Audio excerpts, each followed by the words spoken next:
وہ کر دیں گے، وہ سب ہم کر دیں گے، وہ ہم کر دیں گے. آپ تھوڑا سا پہلا طریقہ بتائیے. ابھی سر سے اوڑھیے، ابھی سر سے اوڑھیے، سر سے کھولنے کا بعد میں ہوتا ہے.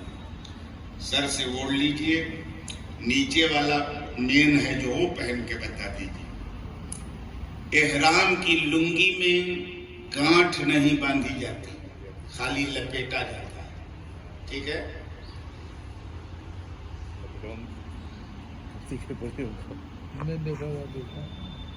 پیر پھیلانا اس لیے ضروری ہے کہ بنا پیر پھیلائے آپ احرام کی چادر باندھیں گے تو چلنے میں یہ چادر پھنسنے لگے گی.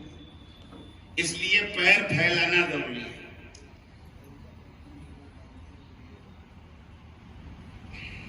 یہ ایسا کریں.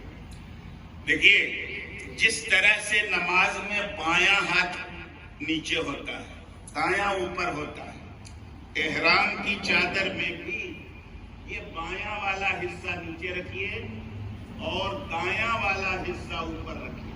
ایک منٹ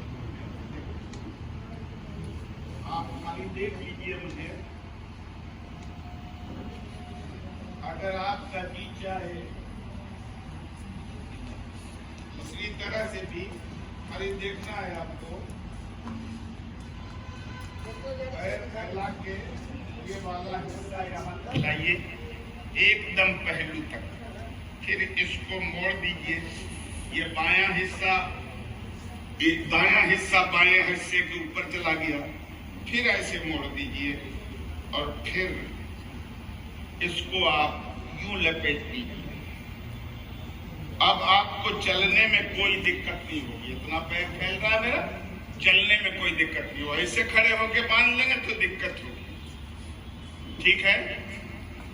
اس کے بعد جب تک آپ نے عمرہ کے احرام کی نیت نہیں کی ہے یا حج کے احرام کی نیت نہیں کی ہے، تب تک آپ یہ سر سے اوڑھیں گے.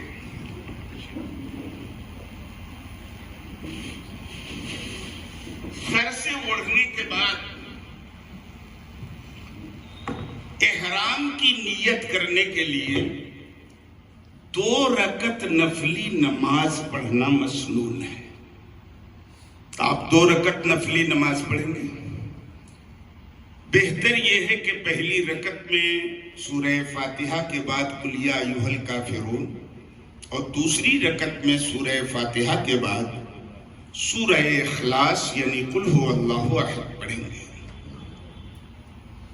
جہاں سے احرام باندھیں، جہاں سے باندھیں، ایئرپورٹ سے باندھے تو وہاں، گھر سے باندھے تو پہلے میں کوئی دقت نہیں ہے. میقات کے بعد بنا احرام کے گزر جانے میں دقت ہے. پہلے تو آپ یہیں سے باندھ کے چلے جائیے. جی بالکل، گھر سے بھی باندھ سکتے. وہی تو کہا، اس حد کو پار نہیں کر سکتے. حد سے جتنا پہلے پہن لیں کوئی دقت نہیں ہے. ٹھیک ہے؟ تو 2 رکعت نماز جیسی ہی آپ سلام